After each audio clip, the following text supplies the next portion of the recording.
Welcome, everyone. My name is Lauren Berman, and I have the honor and the privilege of being a former NIMBLE board member and current and continuing NIMBLE mentor. I'm an educator and communication coach, and for those of you who have been at one of these events with me before, don't worry, I am not going to make you do any improv games.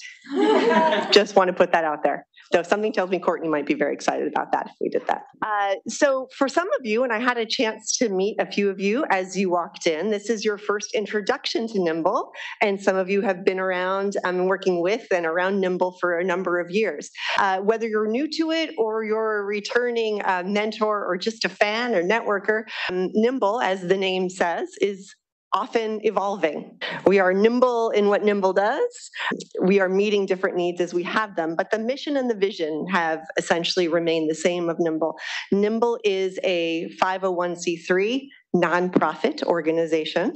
It is both an acronym for National Institute of Mentoring Business Leaders and Entrepreneurs, and a description of what we need to be in the 21st century, which is nimble. Be nimble thinkers and nimble in our behaviors and how we feel and keeping open-minded to new things. But the mission is really to empower young leaders and entrepreneurs in putting them in that nimble mindset, and that will allow them to flourish moving forward. Obviously, as tonight is an example of, AI is a big piece of how we're all going to need to adjust to thrive in the 21st century, not just our young leaders and entrepreneurs, but ourselves. And the vision is to equip that next generation of leaders to have the skills to meet those complex global challenges. Why do we need to do that? Well, we all believe that needs to be true, and so does the World Economic Forum. So for many of you may be very familiar with the Future of Jobs report that came out in 2023, that these are the top skills that are going to be necessary in the coming century.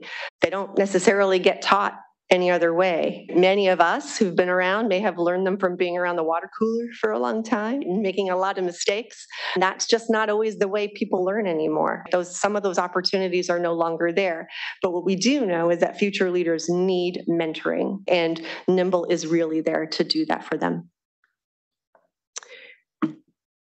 What are the things that they need to know to be in that nimble mindset? This is just an example of ways that NIMBLE works with future leaders and entrepreneurs in establishing that mindset. How do we do it? How is it done? Where is it done? What does NIMBLE actually do? NIMBLE hosts events like this one, this AI symposium. If this is not the first one, it likely will not be the last one. A workshop on ethics, the entrepreneurial high school and young college student startup program. Raise your hand if you've been a mentor in that program or have even been through that program yourself. It's a pretty incredible program for young motivated leaders to help them learn to work collaboratively, to learn what it is to take an idea and a vision to something practical, using 40 to 50 professional mentors who are all leaders in different fields to help them along the way. And then in October, NIMBLE hosts an Innovative Women in Business Gala. I know we're very happy to have that back after a few years of delay, where we not only honor women who have really taken charge in a particular area and been innovative, but part of that innovation is also mentoring others in their vision and what they do. So we're excited about that coming back. But most of you probably know Mariette, right? If you've met Mariette, you know Mariette. Mariette, like NIMBLE, is indeed a force of nature in all of the best ways that you can be a force of nature. Mariette has been a leader in both, and been an employee of and an advisor to both Fortune 500 companies and startups. She's a founder, she's an investor, she has an MBA from Columbia. She's a really impressive person, really impressive on paper. And then you meet her and you realize how impassioned she is by this. And she is just as impassioned by hearing the ideas of the incredibly well-educated and experienced leaders in science and technology as she is by a 17-year-old high school student who's looking to save the elephants in Asia. This is her passion, and she is so grateful that all of you have that passion as well. So I'd love to introduce Mariette Wharton.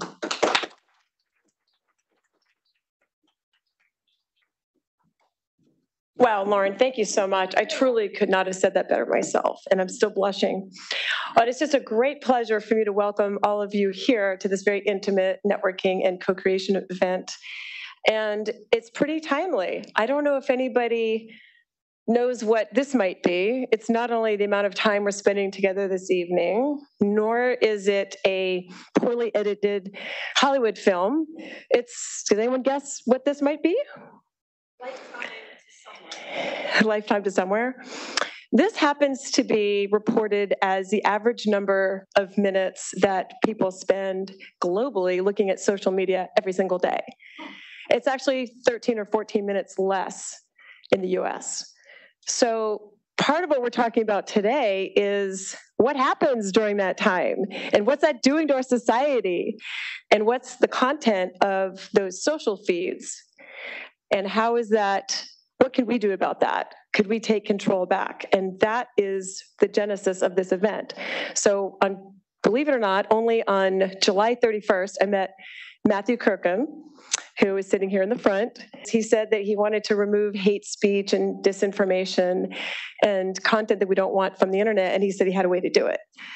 And then he told me that he knew someone who was already working on this. So she's here too, Courtney Presto. So this is the genesis of this event. It came together pretty quickly.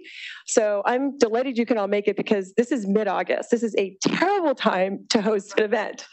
Everyone's on vacation. Most of the people my age are sending their kids off to college, or those other kids are actually packing and not here. So thank you for coming. There are also 15 other AI events in San Francisco Bay Area tonight. So it is really an honor and a privilege to have all of you here. And this is a remarkable audience. Any one of you could be up here instead of me. So with that, I would like to run through some of the other speakers that we're having.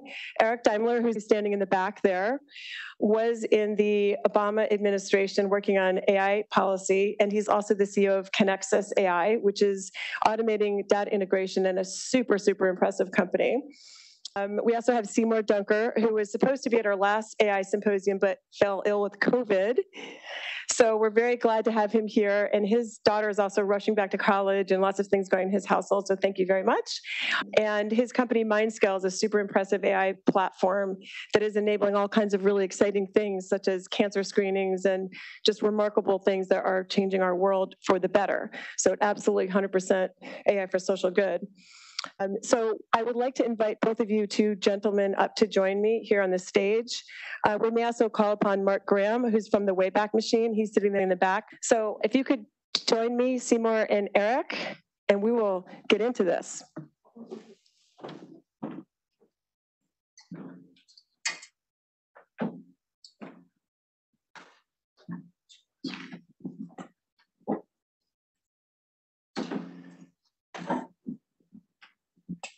Good evening. Okay, I'll sit over here then. So, Seymour, right before this, you told me that you had some very strong opinions about this topic. Eric, if you want to share the microphone, I would love to kick it off by hearing what your strong opinion is on this topic. How did we get here anyway? And I'd like to hear from Eric too, like from a policy perspective, what we might be able to do. But I want to start, because I love it when someone says they have a strong opinion. Oh, getting the controversial points out first, all right, let's do it. I think, this whole issue of, what are we doing with the feeds and the time we're spending on that, and that's not a new thing, right? So that's been kind of coming about for the last, 10, 15 years, what is it? And I think AI is sort of definitely at the heart of driving that. And I think a lot of like novel AI algorithms have been developed based on the funding, on the success of this entire model, right? I think the fundamental issue, however, is not AI. I think it's the combination of AI in a business model, a fundamental business model of advertising that sits on top of it and monetizes essentially people's time and personal data for gain, and then the AI is being tasked to optimize exactly that. So essentially drive users back for more clicks. And that's the single purpose of how these algorithms are being optimized. Yeah, I think there's a lot that can be done on, and I'd love to hear kind of like, your thoughts on this, but what you can do in terms of transparency and how these algorithms are constructed and what they're doing. But ultimately, I do think that you have to find ways how to break this business model as a primary source of, what's sort of at the heart of it. Thank you for that. Yes, thank you. In thinking about this and our talking about it in advance, I reflected about Dune, the movie. Has everybody seen Dune? There was a line in there that came to mind about this, and it said something to the effect of, if we outsource our thinking, or we outsourced our thinking to computers, hoping that that would set us free, but really what it allowed is for other people to enslave us. And that's how I think about the manipulation that we all are part of in having a feed that is just sent to us automatically. Is we have no control over this, and it's almost like smoking, or maybe less dramatically, the degree to which I can't have one potato chip. These systems know more about me than I do, and this now might allow me to have agency, over my own behavior. And that's what we need to all participate in, is kind of controlling how this technology affects us. Thank you. I also want to talk about disinformation, because that's such a big part of this as well. And why do you think it is that we're not able to get on top of that today? It's really the scale of that that's the problem, because we've always had disinformation. And unfortunately, that problem is going to get worse. Really much, much worse, because we haven't controlled social media. We haven't addressed the problems of social media, but the danger of this new technology of generative AI creates something much more dangerous, which is the ability to create relationships. So it's one thing for us to just be fed a stream, or now perhaps having agency over the stream that we're fed. But you can imagine if we are now sucked into a relationship with some autonomous system that has us think that our best interests are being served. We can be directed in ways that we don't even know. And this is even without deep fakes. Yeah, I mean, that just reminds me of the stunt that was pulled by somebody that created that chaos program on Auto GPT to destroy humanity. Right. But it's just letting an agent do your work for you, and the AI doesn't have the morals or the ethics that we might want to see what is going to happen, and we don't have any mechanism to stop that. So that gets into this issue of policy. So I was not in Congress. I was in the White House. So I did a different type of AI work. But we could suggest policy. We certainly talked to members of Congress with various degrees of success in describing what was hard and what was easy about it. One suggestion we had then, and it was in an open letter to the president, is that we have fail-safes or ways to just stop automation. That we're not going to actually stop automation in general, but what's dangerous is linking automation, so that we can sometimes stop issues like this, destroy humanity, whatever, by having a sort of off button in the linking of automation. That's a way that we can begin to introduce control over these automated systems. Yeah, that makes sense to me. What about this idea about people putting all their content on Chat GPT and not getting attribution for it or credit? I was talking to somebody earlier about a person who was writing their whole academic paper and put it into Chat GPT to have it summarize it and give an executive summary. Of course, that's basically publishing it, and then all that information is out there without any attribution to that author. So that's another example, I think, of just abuse, or the potential for abuse of people's information. And we already know we're not living in a full democracy right now, but this sort of thing, to me, just seems like we're losing a lot of control over things that we should have control of: our own privacy with our own data, access to our own data, what do you think we could be doing to more democratically access and maintain control over our information?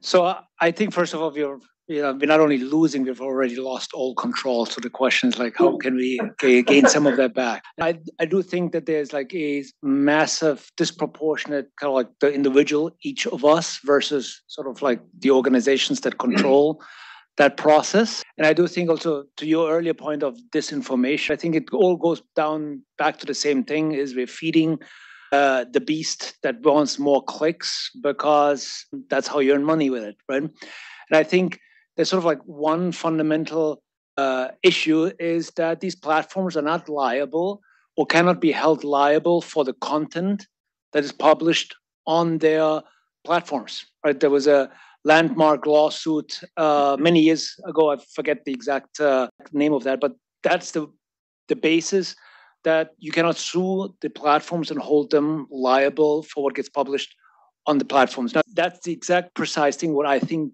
can be done is addressing that particular law, because if you're a certain size, you're operating at mass, I think you start having a societal responsibility what happens on your platform, right? If teens commit suicide because they are getting sucked into a feed of eating disorders, for example, right?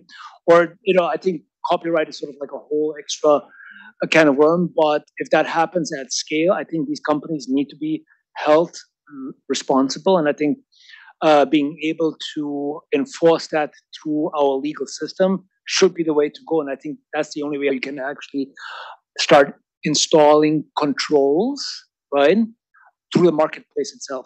Yeah, I mean, that's often been said with respect to gun control. If you held the gun manufacturers responsible for gun deaths, we'd probably see something different happen. One issue that I had addressed in policy wasn't just these broad ideas, but it's how to implement them. One easy idea that we can have about these copyright is treating it like we already treat it, which is if you create something creative, you own it. The question then is just how do we implement that? And we haven't traditionally had a technology for implementing that. We are still kind of fascinated by the extent to which we can use creative materials and then reuse them. The additional points of policy, we're just going to get into a policy prescription here. You guys can take notes and tell your members of Congress about this, is the concept called data lineage, and another would be called data provenance. And so one would be that we haven't historically been able to look at where any part of a creative act came from all the way back down to its source. But we do have a mechanism to address the original sources in law. I think there was the Andy Warhol estate got sued recently successfully for calling it in, essentially, spray painting something trivial on top of somebody else's photograph, and the claim was no, it really was the original artist that had the bulk of that work, and Andy Warhol did virtually nothing on this. That sort of technology is available today, but we need to demand its implementation. And so all the way back down to the source, that's who ultimately created it. Then we can decide in a court of law who should be credited. The other part is related but different, which is the data lineage, and the other is a lineage, which is the tracking of the manipulation all the way through the chain. So this is for creative goods, but it's also for any other types of goods, news, or what have you. So those are two additional components that I would say in policy we can use to address those creative issues. Do you have a question? Please, hold on. Let me give you a microphone. You mentioned that technology already exists to address some of these issues, and you used a specific word, demand, but that we collectively need to demand this of the platforms or of the tools that we're using. What are the most, in the interest of trying to make things happen, what are the most effective ways to create the culture shift that this becomes an expectation of the platforms rather than just something niche that we speak about in AI conferences in Mountain View? So maybe I can take a initial step on it. So there's an interesting experiment going on if you look at what's happening around the world, with Japan on the one end of the extreme in the United States and Europe. So Europe is taking the regulatory most extreme approach, and the laws are sort of like in pretty advanced stage that will essentially enact those requirements that everybody has to disclose what is going into their training data. The big risk here is that rather than the AI developers doing that, they will simply pull out of the market and set Europe back in terms of advancing that technology, because that is pretty strong enforcement into the market and where the market is going. Japan is actually going the other direction, it seems, is maybe copyright law has to change, because anything that's should be this public domain, you can do whatever with it, what you want. There's no way how you can control this at scale. I think the US approach, I don't think that there's sort of an organic way that we can effectively implement. I think that the systems are what the systems are. I think in the US, I think the regulatory, they will stand back, and there's a lot of things being discussed. But until that actually happens, I think we are many, many years away of that. I do think that ultimately this will go to Supreme Court and have fundamental decisions being made at the Supreme Court level.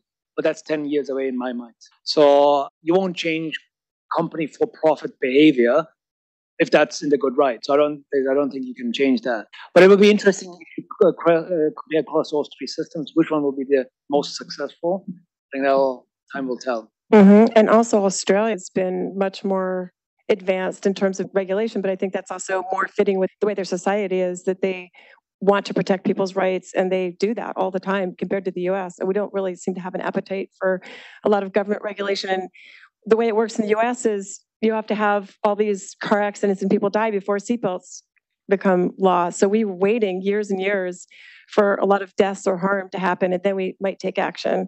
So I don't know if you have an opinion on that, having worked in the Obama White House, but that's how I see it as a regular citizen. I'm pro seatbelt. Yeah. Okay, that's good. Yeah. I mean, certainly our laws are set up so that everything's legal until we declare it's not. And there's other systems that are the opposite. Everything's illegal until we say it is.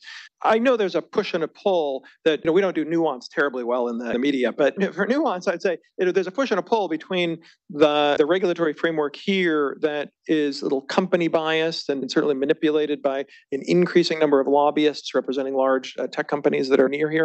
And in Europe, it might be the opposite side that has a weakness to it, where they may not be controlled by lobbyists, but they've had some pretty dumb legislation proposed. And I'm not talking GDPR, but it's really like the kitchen sink of legislation that doesn't have the right nuance. And it, besides not being well thought out, can have a danger in the implementation of suppressing innovation. So that's what I mean by the push and pull. We do want to experiment with innovation and not just say anything that's risky is bad. We want to go gently into it. One way of doing that is probably not by having city council, like in New York happened, introduce their own legislation, which was just brain dead. It was disclosing automation around hiring, and I was like, please, no city council should be proposing this stuff. At one extreme, but we could say that we may bias small companies different than big companies as a way to get started. To say there are large companies, and even Facebook introducing the llama model upon which small companies might be building their own stuff, they might be treated differently than Facebook itself. Right? That's just a way to perhaps bite off parts of a regulatory regime that might make sense for us. Mm-hmm. I mean, after the most recent congressional hearings about this, and Sam Altman's and other presenting, the federal agencies came out and said, we already have laws. They already exist to do all this. So are they going to enforce it? I don't think so. I don't know if you have any thoughts on that. The fact that they said that all these agencies said, we've already got, this is already covered. You don't need to regulate. We don't need more regulation. We just need to do our jobs. I think maybe you want to take this. Yeah, well, I mean, Lena Khan is, What she says is, yeah, maybe we need to just enforce them because we don't want a recidivism among these large companies. And there's an argument to be said for that. I think there are room for having new laws, three of which we already spoke about. And a fourth one, I think a good regulatory regime, again, we're going to cover the landscape on AI regulation here, which is having reviews of algorithms. We do this in other domains. We do this in food. We do this in occupational safety. Why not do it in AI? Declare your algorithm and its purpose, and then I'll just review as a body of experts, me or somebody like me as a group. We'll just decide whether or not what you said actually happens. And if it's in a life-critical domain, it seems it's a completely reasonable framework that already has a precedent in other domains of our life. So that's a way in which a new law or a new regulation could be, that could be in the frame of just a law, or it could be in the frame of a new regulatory body, which has also been proposed. So yeah, that's interesting. I mean, that effectively exists today in the medical space. I'm pretty deep in that space. So actually the FDA is actually trying to figure out how to regulate adaptive algorithms, which are basically all new class of algorithms. Our deep learning algorithms are adaptive. And basically they're trying to figure that out and essentially have stalled the market on taking deep learning medical algorithms to scale because they don't know how to regulate that. So there is this effect as while thinking through it, innovation gets stalled. And if you look at the spectrum, and that's one of the slowest industries.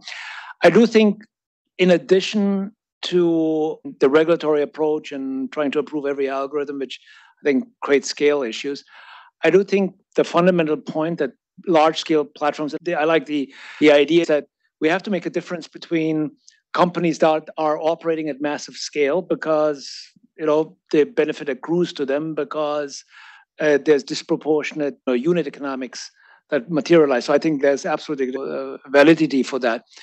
But holding them accountable and liable seems to be a very natural way to influence the system. Why does a platform not have to worry about what gets done and settled on its platform?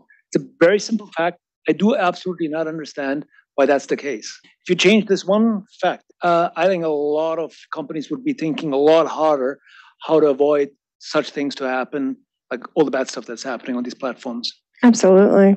Those need to be at scale because until some organization other than Google gets $1 billion fine, no one's going to pay attention. Right. Yeah. Does anybody have any questions? I am so excited to ask you this question. I will make a statement actually, and then my question will be, do you disagree or agree and why? So the statement is, I assume that most people would agree that in order to provide individuals the absolute power to decide who controls the data that they see in their feed, that it would be more beneficial to have a tool that enables them to do that without any approval required by social media companies, as opposed to creating policy in order to force that to happen. So do you agree or disagree that it would be better to provide a tool that puts the power in the control of the power in the hands of the individual, or policy, which would... I'll take a first step on that. So I think that it already has happened with GDPR law and basically requiring, now you have seen these things popping up. Do you accept the cookies, or do you want to review all individual cookie, which is collecting your data? And I think the reality is everybody accepts the cookies and just moves on, right? And basically continues to see all what they're given. The benefit of having free is so addictive that people ultimately don't worry too much that they want to start controlling that, because what am I anyway about to do that? I think that's number one, right? And then the second thing is I do think that the individual data point is not that valuable.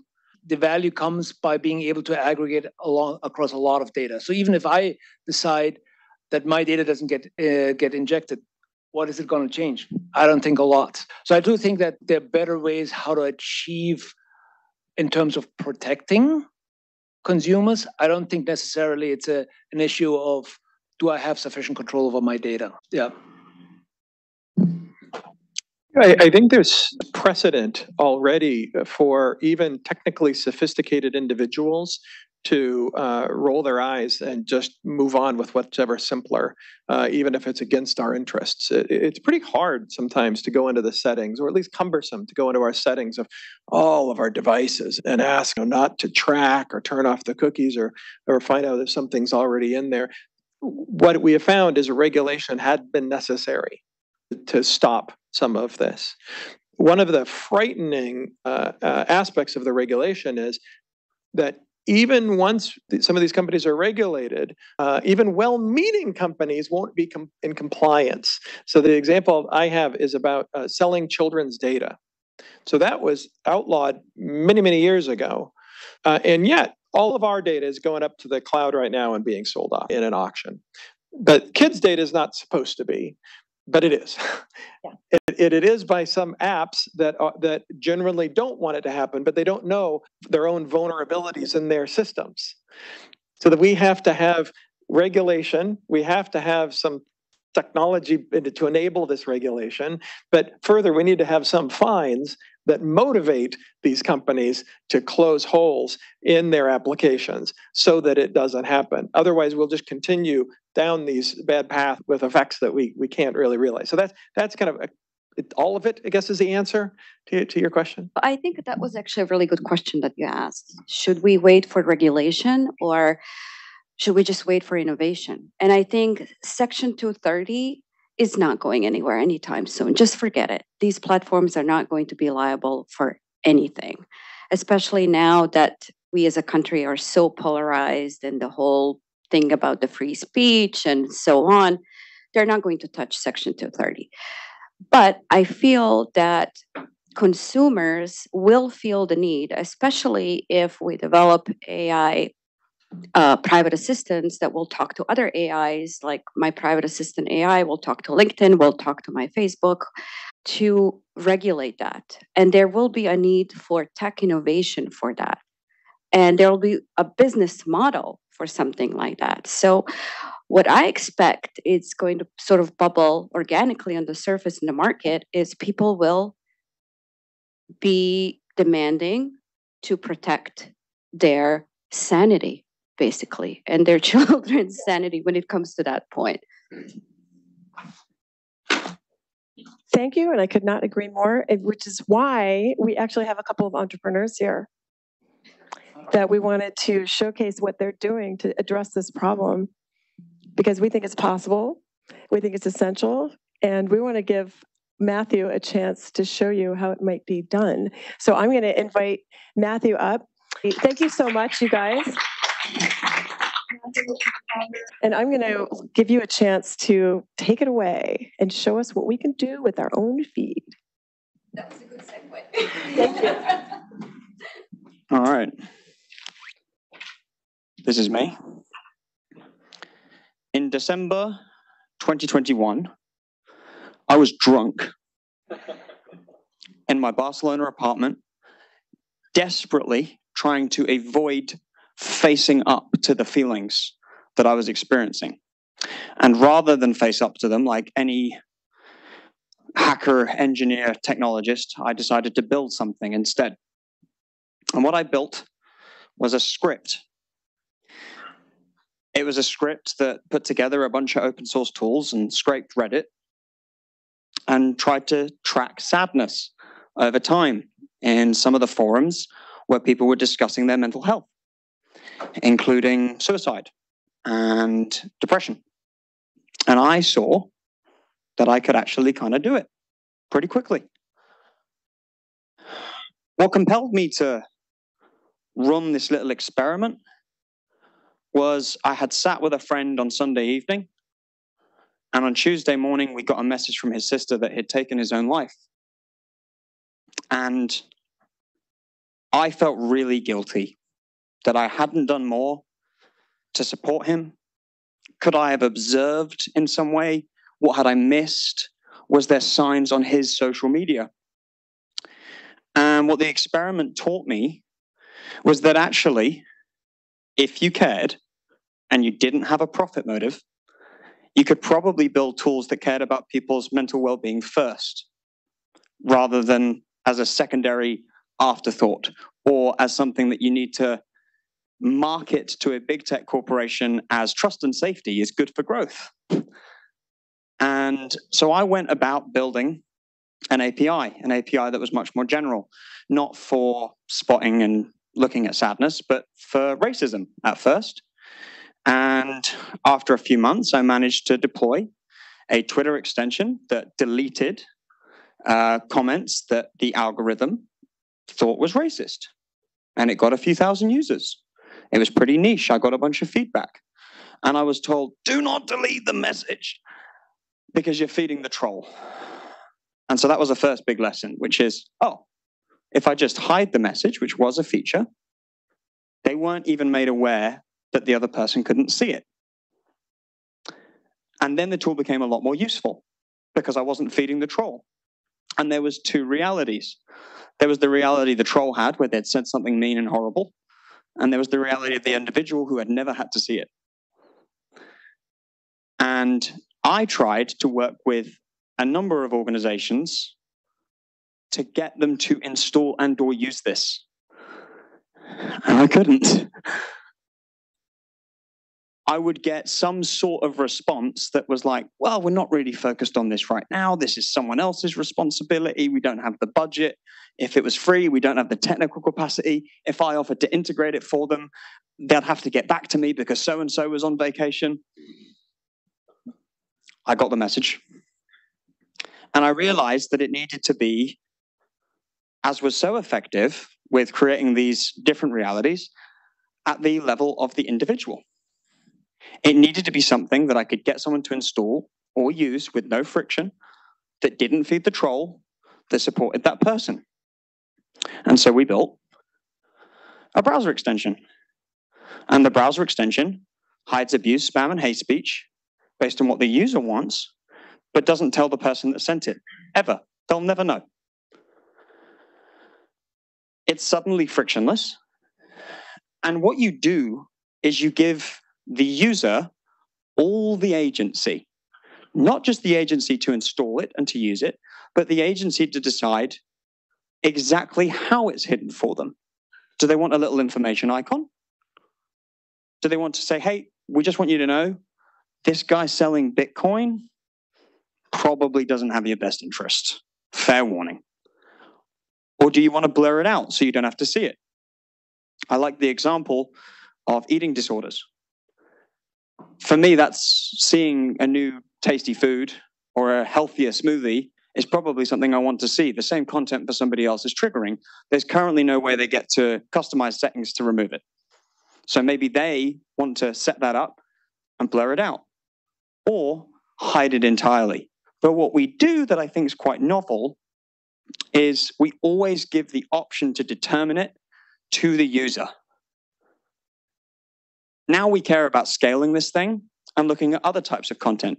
Abuse is pervasive, but disinformation, that's a much bigger problem.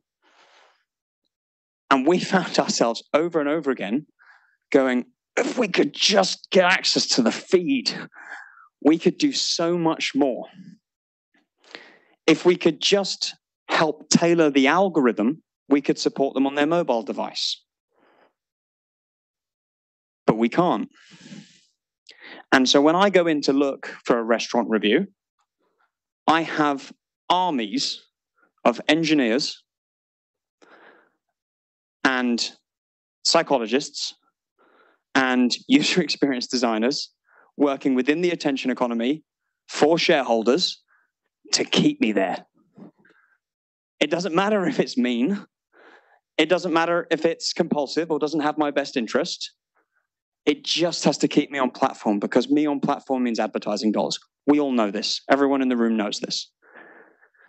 But it would be so cool if we had access to that feed.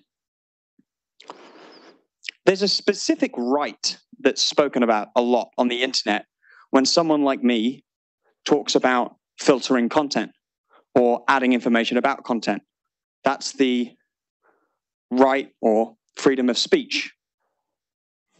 I really believe in the right to express yourself and to have freedom of speech. If we were able to look into the feed, if you give the user agency first, you don't have to stop anyone saying almost anything. You can just create a new right, what I would call an internet right, which is the right to listen or the right to read. Why not extend the right to the receiver? Your right to say what you think is not the same as my obligation to listen to it. And what's interesting is, you'll notice a fairly consistent rhetoric. The people that say this tend to say, but it's like the public square. Everybody should be able to express themselves. Except now, the public square is a private, unboxable monopoly owned by billionaires. And there's not a lot that's similar about the public square, including the fact that you could just choose not to go to the public square. That's not something that we have anymore. So, cognizant of the fact that we were going to have some very cool and very smart people in this room today, my team has had a little internal hackathon over about 3.5 days, where we've put some of the concepts about fixing the feed into action. And so in a minute, I'm going to do the thing everybody that's ever given a presentation is told explicitly not to do, which is to run a live demo. Wish me luck. However, first, I wanted to address a few key points.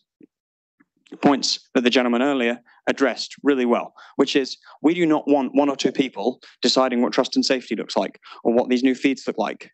We do not want to rely on crazy ambitious entrepreneurs that have to reinvent the whole thing all at once within this new paradigm and march against billions of dollars competing against them and suing them endlessly just for competing. So what we want is low barrier to entry, low friction, ability to say, do you know what? I wonder what the feed would look like for me if it cared.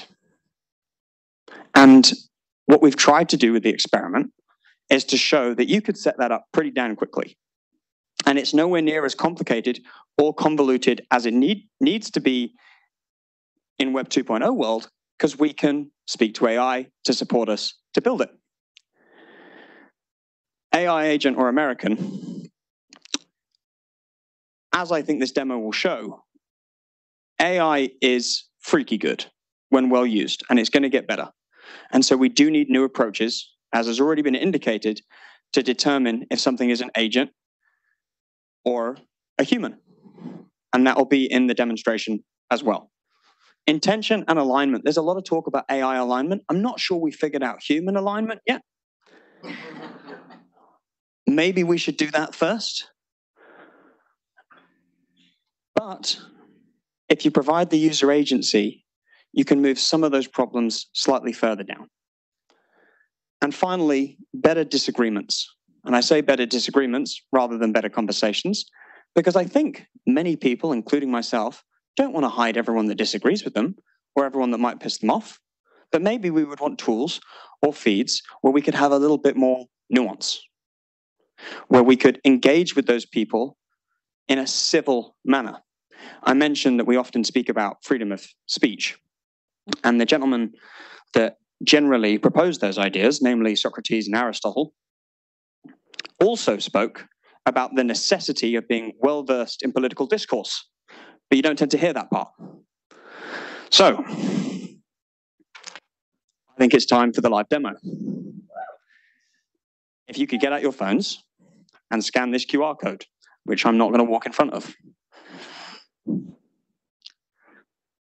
if for whatever reason that doesn't work, TrueNation.ai/fix the feed.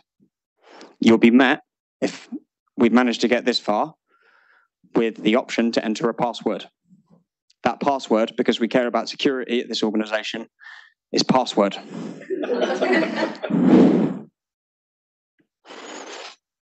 Once you are in, you will be greeted by a very general AI called True AI. And True AI will offer you the ability, because the internet doesn't need to be boring and nor do productivity tools, the capacity to change who you speak to today. I, for one, like speaking to Gandalf. You can speak to whoever you like. And that person will help you create your feed. Anyone want to offer who they're choosing to work with? I'm choosing David Bowie. David Bowie. David Bowie, yeah. David Bowie. Anyone else? Okay. Linguistic nuance is really compelling here. Once you've chosen that, you'll probably start getting responses in that voice and, ideally, a funny picture. Now, I will remind you at this point that my team worked on this for 3.5 days in a hackathon to hopefully bring much better context to some of the ideas I was proposing. The next question you'll be generally asked is, what is your goal today? This is something that you don't currently get offered in social media or when engaging with the news, which is speaking to your intention. This would not be very difficult to add. And so you can enter your intention. Your intention could be anything. Maybe you want to learn how to build a rocket. Maybe you just want to be inspired or giggle. Maybe you want to find better places to go thrift shopping, or you want travel tips. I'm not going to judge you. Whatever your goal is, enter it. And then you'll be prompted to suggest other things that will help with that goal. I encourage you to do so. The fact that I'm not receiving too much information back means that this is probably going okay. Finally, you'll be asked what you don't want to see.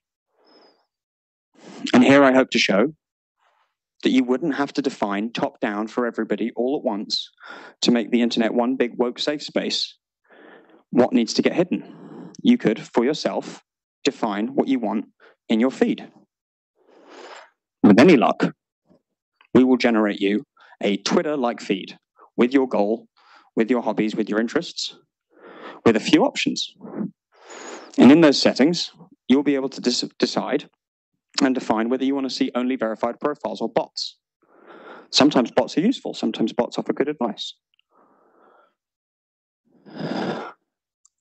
I hope that the generation of the feed illustrates a few things. Now, it is essentially impossible to distinguish for most people the difference between an AI agent and a human. Correctly generated content is extremely high quality already. So we are going to start needing tools that help you understand who's a verified user and who's not. We spoke about data provenance.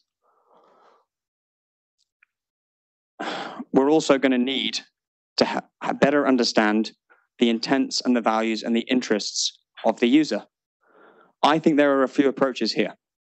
One, which we'll show you in a minute, is companies to build alternative approaches to feeds with this AI and agency-first approach. The other one is to mandate an idea meritocracy on the current feeds, by which I mean open them up. There are entrepreneurs in this room that would love to build you a better feed in the social media platforms that you're already using, but they're not allowed to.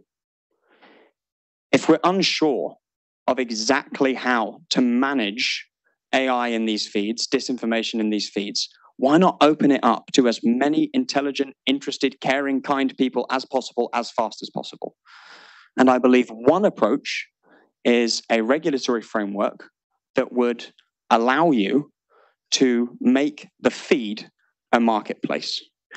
I really appreciate you going through the live demo and hearing me out. I really appreciate your time today. Thank you very much. I'm going to pass the mic back to Mariette now. Thank you so much, Matthew. So what did you guys think? Yeah, I see a lot of thumbs up. Very cool. Anybody want to speak? Yes. The source of these posts. It's generated. By what?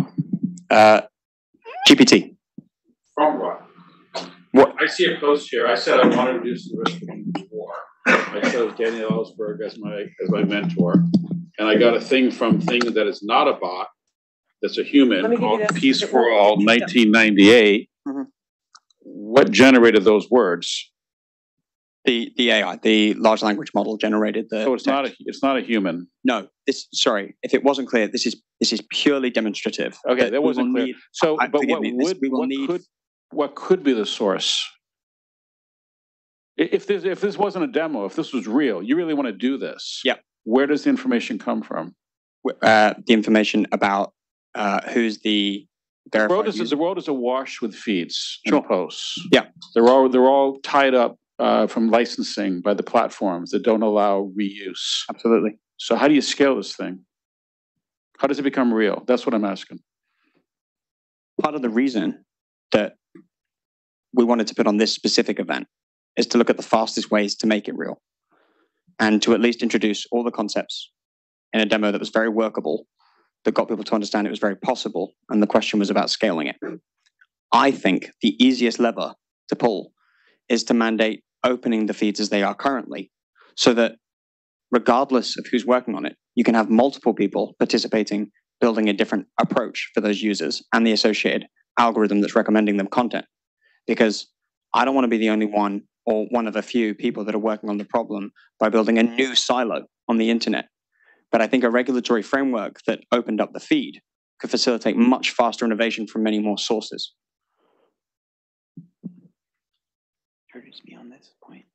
For the truth of information, sure. I work with Zachary here, who works a lot specifically on the technology that facilitates tracking, verified, non-verified users online and data provenance. I'll pass it over to him because he is a domain expert.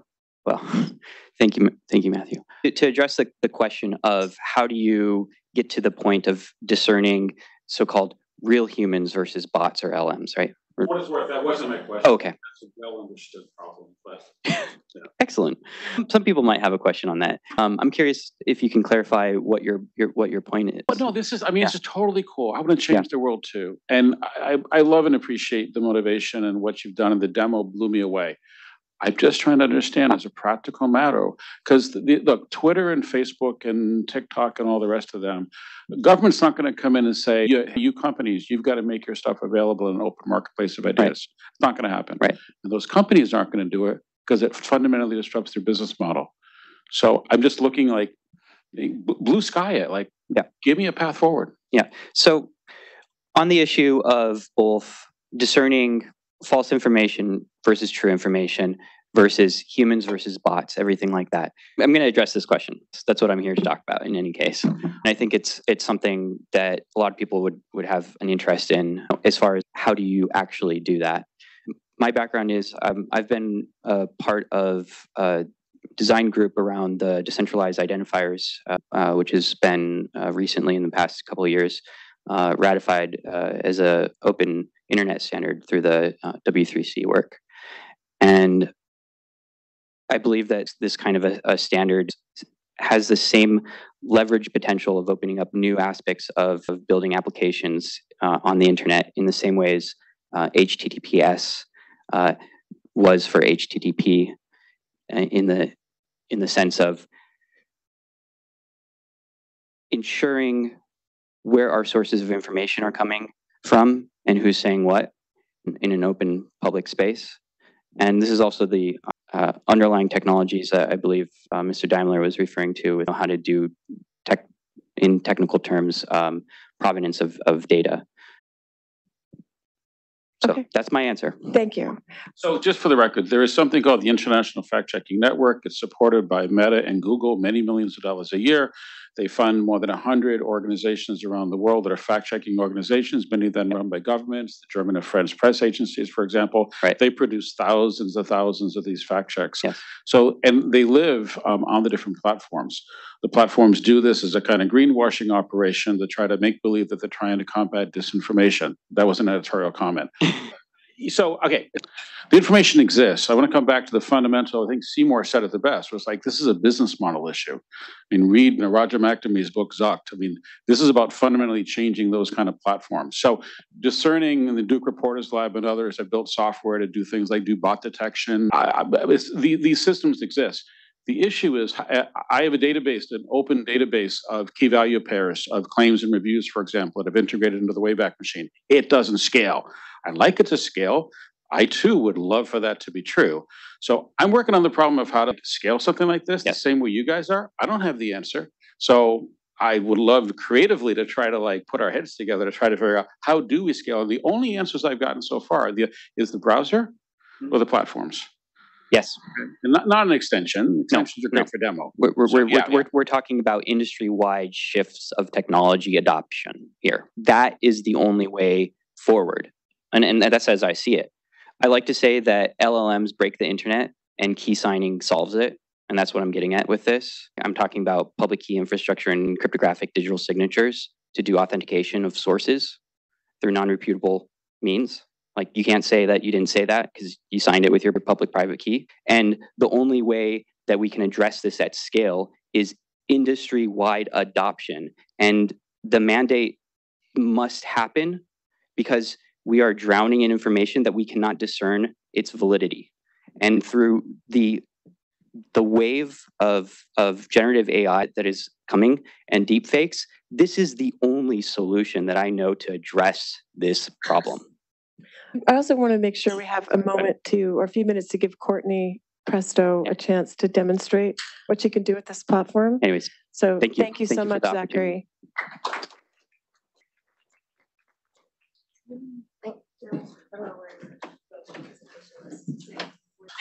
Hi, everybody. My name is Courtney Presto. I would actually first like to start by thanking Mariette for, first of all, founding an organization that is focused on lifting up female entrepreneurs. It is obviously something that I very much care about. So could we please give her a round of applause? And then secondly, I would like to thank you, Matthew, for asking me to speak. I am going to be presenting to you another, hopefully, justification for all of the policies and technology that he's proposing to show you just how imaginative creative developers could get if we were to break and then fix the feed. So to give you a little bit about my background, I spent 4 years as an ad tech researcher at Disney, and I was developing innovative advertising technologies with the purpose of making Disney more money, which was honestly very soul-sucking. I hated it. I didn't know how to reconcile how am I making so much money for this company that already has enough, where I feel like there's so many creators who are underserved that could much better use this technology. So what I did is, using my extensive research, I built a very simple Chrome extension that estimates how much a content creator would actually earn if the right ad marketplace was available to them. And very fortunate for me, I actually have a content creator in the audience, so I very kindly asked if I could use her as an example. So I'm just going to demonstrate. This is a calculator, and it's based off of the research that I've been doing. This is how much money that is left on the table that she could have earned if she had access to the proper ad technology and content moderation or monetization tools. How much money did you actually make on TikTok? TikTok, the app. By the app, TikTok, I only got paid 12 cents. Yeah, okay. So, like I said, with my simple calculator, you can actually even go through each one of her posts and start to see the relationship of how engagement and views could have properly monetized her. With the technology that Matthew is describing, this Chrome extension could actually redistribute ad revenue to the creators who are underserved and who don't have any other options. And this is just one example, but the fact is that content moderation is very feast or famine. 1% of creators are making millions, and the rest, even if they have tens of thousands of followers, hundreds of thousands of followers, they're not making anything, especially LGBTQ creators, creators of different nationalities. There's so much discrimination. I'm advocating not only do we need to fix the feed, but this technology could actually extend platform capabilities for greater social good. So I'm obviously very passionate about this. I couldn't wait for legislation to be passed so that I could do this. So I built my own platform, and we're currently monetizing 12,000 creators. But if I had this technology, I could have instantly monetized hundreds of millions of creators by giving them access, and also by giving users the ability and control to decide who gets to be monetized. The platforms decide who gets to be monetized right now. I don't think that's right. I think that we need to take back control, and we need to say, I think this artist and this creator who is underserved is deserving of monetization, because honestly, everybody is. So that is just my little quick demo. Thank you, guys. That was fantastic. Thank you. I'm very glad you came. Does anyone have any questions for Courtney? Okay, well, first of all, thank you so much for all of you being here today. And this is another example of why it's so wonderful to be together, because we have Tess Robinson here, who is at Slave Ventures, and she's focused on female entrepreneurship. So it's a really great pleasure to be able to introduce Courtney and also Allison Taylor. So that's part of the purpose, not only supporting wonderful female entrepreneurs and other aspects of innovation, but just putting people together. So I've taken the liberty here of putting some of your names up here. I might have missed a couple here. I think there's and we fit into multiple categories. But this might give you some sense of who you might want to meet, because what I want to do now is give you a chance to meet all again and get to know each other. And I just really want to say thank you for coming out on this mid-August evening when you have many other things to do, and get a chance to think about this issue of fixing feet, which is so important to all of us. So, and with that, also a big thank you to Fenwick and West, who's been incredibly supportive of our NIMBLE activities since 2018. We've been doing events here. I also have a Venmo QR code if you like what we're doing and want to keep seeing it happening. So thank you very much.